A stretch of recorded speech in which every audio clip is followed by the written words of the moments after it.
ಎಲ್ಲರಿಗೂ ನಮಸ್ಕಾರ. ಇವತ್ತಿನ ವಿಡಿಯೋದಲ್ಲಿ ಕರ್ನಾಟಕ ರಾಜ್ಯ ಸಹಾಯಕ ಪ್ರಾಧ್ಯಾಪಕರ ಅರ್ಹತಾ ಪರೀಕ್ಷೆ ಕೆಸೆಟ್ ಎಕ್ಸಾಮ್ನ ರಿಸಲ್ಟ್ ಯಾವಾಗ ಅನ್ನೋ ಮಾಹಿತಿಯನ್ನು ಮತ್ತು ಜೂನ್ ತಿಂಗಳಲ್ಲಿ ಬರುವ ನಿರೀಕ್ಷೆ ಇದೆ ಅದರ ಬಗ್ಗೆ ಒಂದಿಷ್ಟು ಮಾಹಿತಿ, ಹಾಗೆಯೇ ಈ ಎಲ್ಲ ವಿಳಂಬಕ್ಕೆ ಕಾರಣವೇನು ಅನ್ನೋದನ್ನು ಈ ವಿಡಿಯೋದಲ್ಲಿ ನಿಮಗೆ ತಿಳಿಸ್ತೇನೆ. ವಿಡಿಯೋವನ್ನು ಸ್ಕಿಪ್ ಮಾಡದೆ ಪೂರ್ತಿಯಾಗಿ ನೋಡಿ. ಹಾಗೆಯೇ ಇದುವರೆಗೆ ಯಾರು ನಮ್ಮ ಚಾನಲ್ಗೆ ಸಬ್ಸ್ಕ್ರೈಬ್ ಆಗಿ ಅಂತ ಹೇಳ್ತಾ ಬನ್ನಿ ಇವತ್ತಿನ ವಿಡಿಯೋವನ್ನು ಶುರು ಮಾಡೋಣ. ನಮಗೆಲ್ಲ ತಿಳಿದಿರುವ ಹಾಗೆ ಕೆಸೆಟ್ ಎಕ್ಸಾಮ್ ಜನವರಿ 13, 2024ರಂದು ನಡೆಸಿದರು.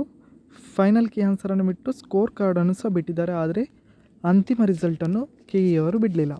ಸೊ ಕೆಸೆಟ್ ಎಕ್ಸಾಮ್ ಆದಮೇಲೆ KE ಅವರು CET ಎಕ್ಸಾಮ್ ನಡೆಸಿದರು. ಹಾಗೆಯೇ VA ನೇಮಕಾತಿ ಪ್ರೋಸೆಸ್ ಇತ್ತು. ಹಾಗೆ ಹಲವಾರು ಪ್ರೋಸೆಸ್ಗಳಲ್ಲಿ ತೊಡಗಿದ್ದ ಕಾರಣ ಕೆಸೆಟ್ ರಿಸಲ್ಟ್ ವಿಳಂಬ ಆಗಿತ್ತು. ಆದರೆ ಇನ್ನೂ ಸಹ ವಿಳಂಬ ಆಗ್ತಿದೆ. ಯಾಕಂತ ನೋಡೋದಾದರೆ KEಯಿಂದ ನಡೆಸಲ್ಪಟ್ಟಂಥ CET ಎಕ್ಸಾಮಲ್ಲಿ ತುಂಬ ವಿಳಂಬ ಅಥವಾ ತುಂಬ ಎಡವಟ್ಟು ಆದ ಕಾರಣ KEಯ ಡೈರೆಕ್ಟರ್ ಆಗಿದ್ದಂತಹ ರಮ್ಯ ಇವರನ್ನು ಈಗ ವರ್ಗಾವಣೆ ಮಾಡಲಾಗಿದೆ. ಸೊ ಹೊಸದಾಗಿ ಪ್ರಸನ್ನ H ಇವರನ್ನು ನೇಮಕಾತಿ ಮಾಡಲಾಗಿದೆ. ಇನ್ನೂ ಹೊಸದಾಗಿ ಬಂದಿರುವಂಥ IAS ಅಧಿಕಾರಿ ಇವರು ಇಲ್ಲಿ ಮೀಟಿಂಗನ್ನು ನಡೆಸಿ ನಿಗದಿತ ದಿನಾಂಕವನ್ನು ಸ್ಪಷ್ಟಪಡಿಸಬೇಕಾಗಿದೆ.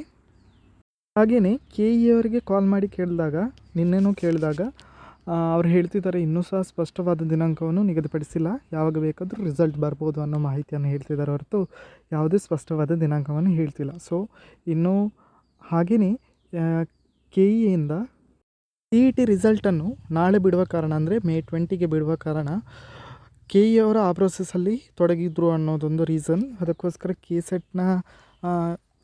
ಕೆಸೆಟ್ಗೆ ಫೋಕಸ್ ಮಾಡಿಲ್ಲ ಅನ್ನೋದು. ಸೊ ಆದ್ದರಿಂದ ಕೆಸೆಟ್ನ ರಿಸಲ್ಟ್ ಇನ್ನು ಜೂನಲ್ಲಿ ಬರ್ಬೋದು. ಅಂದರೆ ನಾಳೆ ಅದರ ಪ್ರೋಸೆಸ್ ಇರುತ್ತೆ, ಆನಂತರ ಅದರ ಆಕ್ಷೇಪಣೆ ಆ ಥರ ಈ ಥರ ಅದೆಲ್ಲ ಇರುತ್ತೆ. ಸೊ ಅದೆಲ್ಲ ಪ್ರೋಸೆಸ್ ಆದ ನಂತರ ಜೂನಲ್ಲಿ ಬರುವ ನಿರೀಕ್ಷೆ ಇದೆ. ನಮ್ಮ ಕೆಸೆಟ್ ರಿಸಲ್ಟ್ ಜೂನಲ್ಲಿ ಬರುವ ಸಾಧ್ಯತೆ ಇದೆ. ಸೊ ಇದಿಷ್ಟು ಇವತ್ತಿನ ಮಾಹಿತಿ. ಈ ಮಾಹಿತಿ ನಿಮಗೆ ಇಷ್ಟ ಆಗಿದ್ದರೆ ಲೈಕ್ ಮಾಡಿ, ಹಾಗೆಯೇ ಶೇರ್ ಮಾಡಿ ಅಂತ ಹೇಳ್ತಾ ಎಲ್ಲರಿಗೂ ನಮಸ್ಕಾರ. ಯಾರು ಇಷ್ಟವರೆಗೆ ನಮ್ಮ ಚಾನಲ್ಗೆ ಸಬ್ಸ್ಕ್ರೈಬ್ ಆಗಿ ಅಂತ ಹೇಳ್ತಾ ಎಲ್ರಿಗೂ ನಮಸ್ಕಾರ.